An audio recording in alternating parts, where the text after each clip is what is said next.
everyone, welcome back for another tips and tricks. Have you figured out what unit we're going to tuckerize today by looking at the quilts that are behind me?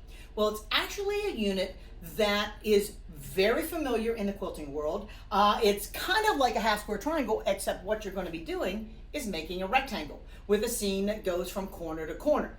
And as we go through some of the patterns today, you're going to see there are lots of different ways you're being told to make ways to construct these types of units. But I'm going to show you how I go about tuckerizing these units with my tool, the Split Rects tool. So to get started, I need to get behind the camera. Remember our steps for tuckerizing. The first thing is to look at your pattern, look at your project, recognize the shape that you need to be able to build that project.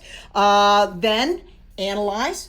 Go through the instructions that you're being told to build, decide whether they're good, whether they're not so good, what size units you need, and then go about changing the instructions to create units with my Split Rects tool with better efficiency, better accuracy, giving you better success with your quilts.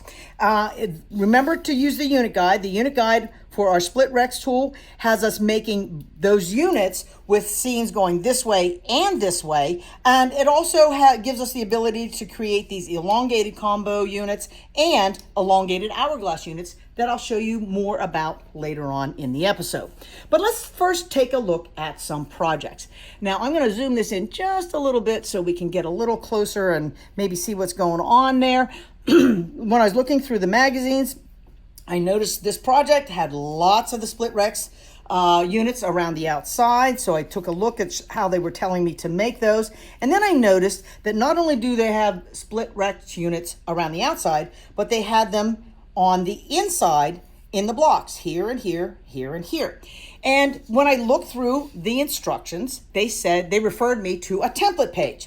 And when a pattern does that, when it refers you to a template, know that that's one of the easiest ways to tuckerize the project, by taking a ruler and measuring the finished size from here to here, here to here. I know that the A's, which create the little units that go in the blocks, are going to be 1 inch by 2 inches finished, and that the border units are 2 inches by 4 inches. And it's important to know that the finished sizes are in that 1-to-2 ratio, because those are the units, those are the candidates that work perfectly with the Split Rects, and I have those sizes and 6 more on the tool, allowing me to make this project, if I wanted to, with a much speedier and much more accurate end result. So that's one way that you're being told to build those shaded or those Split Rects units.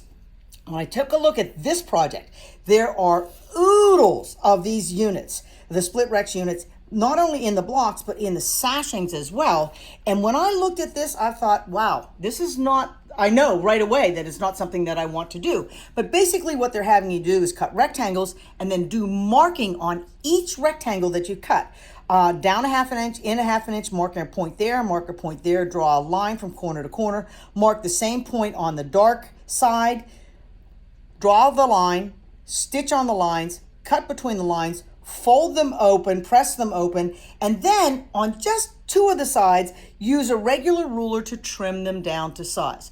First of all of this marking and all of that pinning and all of that positioning would require more time than I would have energy for. I'd probably get 4 of those blocks done, maybe, and then run out of steam. So all I need to do is read through the instructions, realize that they finished a 2x4, or you know what you could also do?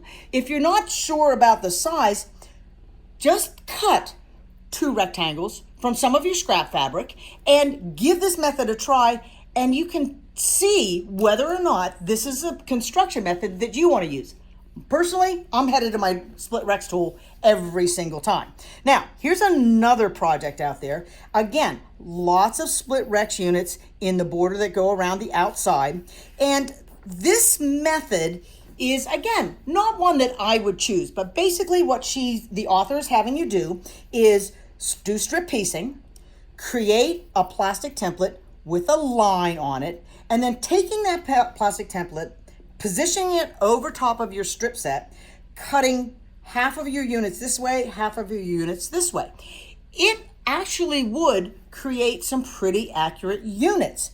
However, the time that it would take to draw around each one of those and trim around each one would be lengthy.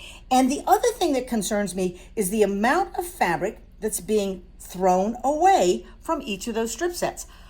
I like to make pieces slightly bigger than they need to be, but not more than a couple of threads, so I'm not throwing away half the fabric that I bought for a particular project. So again, not a method that I would use for that project.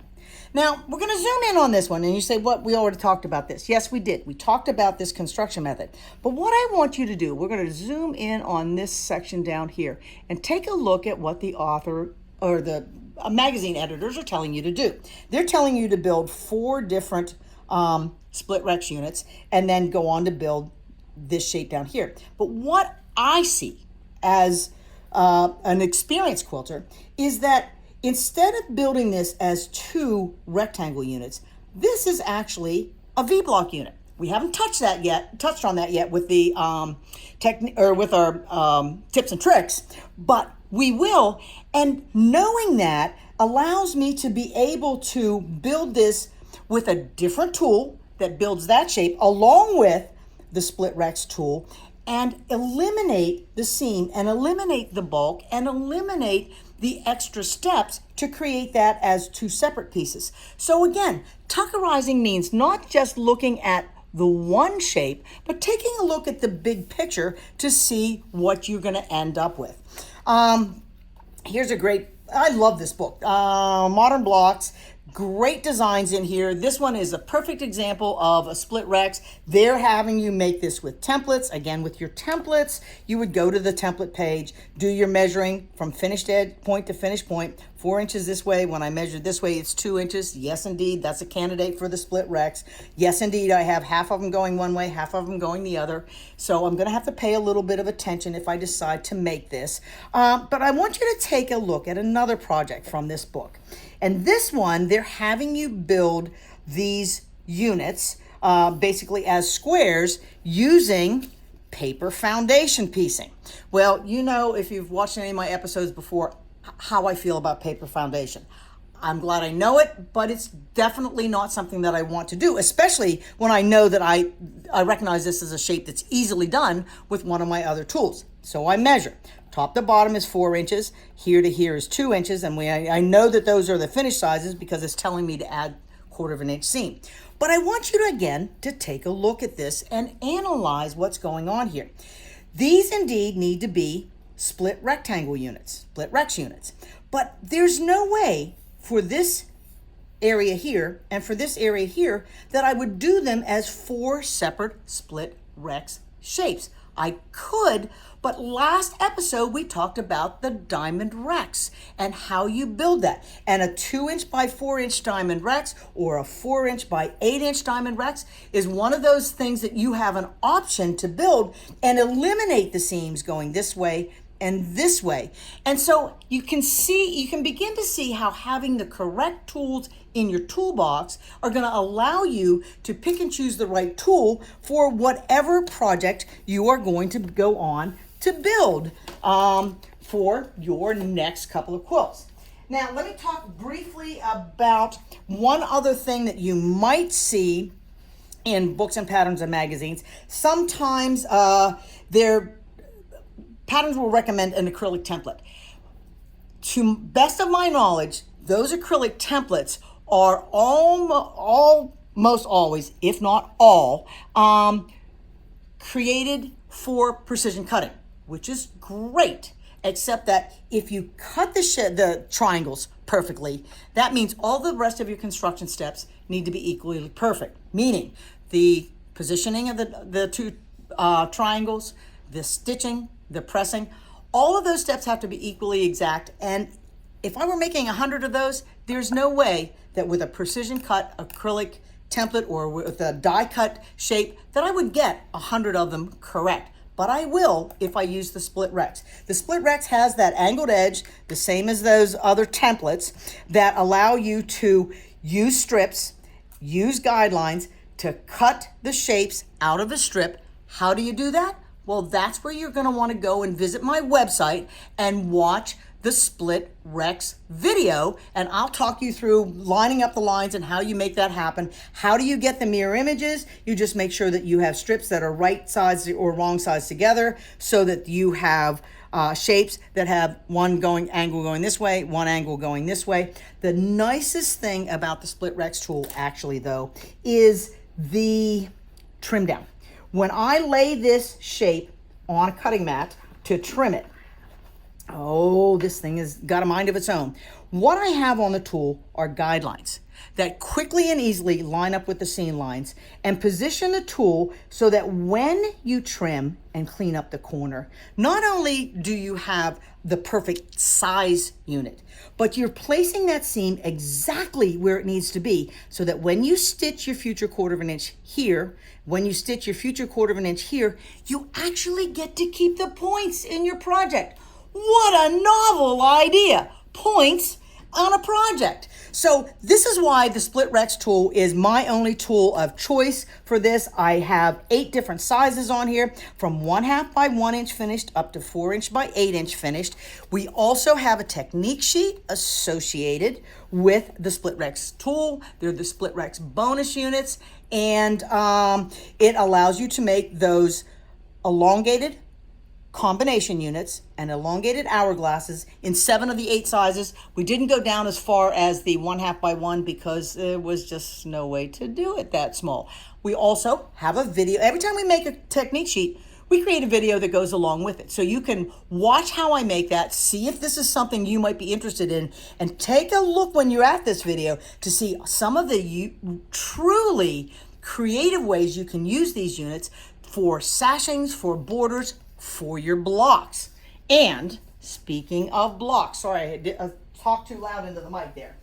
Speaking of blocks, I don't know if you are familiar at all with our Blockbuster program, but our Blockbuster program is a Facebook program where once a month we publish projects, block designs. Most of them are original, some of them are traditional, but most of them are original, that use our tools. These are 2 Blockbuster projects, both from 2018, that use the Split Rects. This one also uses the square tool, which we talked about earlier. This one uses your Split Rects tool and your Tucker trimmer tool.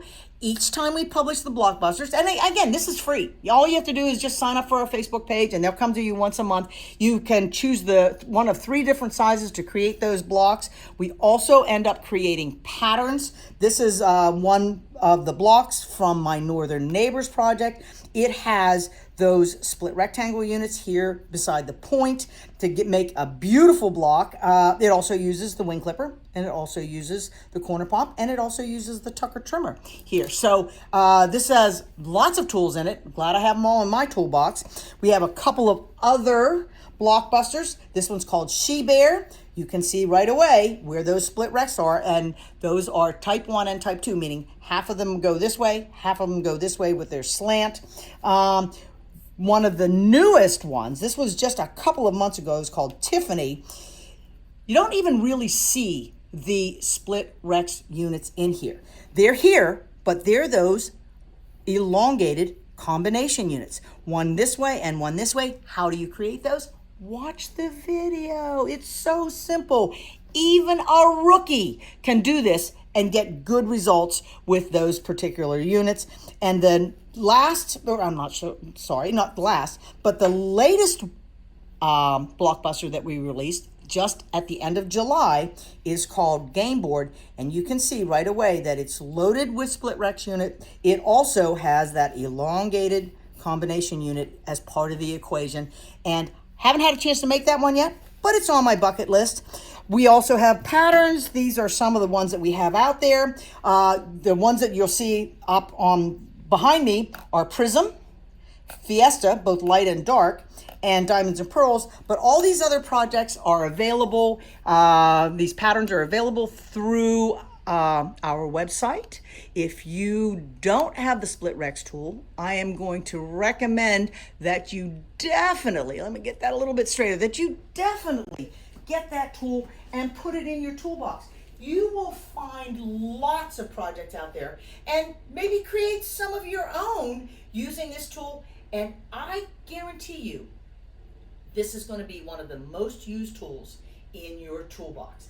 So everybody have fun with that. Listen, I'm not going to be able to do another tips and tricks this month in August. Hopefully I'm going to get one in September. I've got a crazy fall going on. So just keep your eyes open. I'll see you when I see you. Until then, think about going back and looking at some of my other tips and tricks, like that roll the dice, used a partial seam to create that block. If you don't know how to do that, go back and see one of my earlier tips and tricks on how to build with a partial seams. Till then, everybody, you take care, and I'll see you when I see you. Bye, everybody.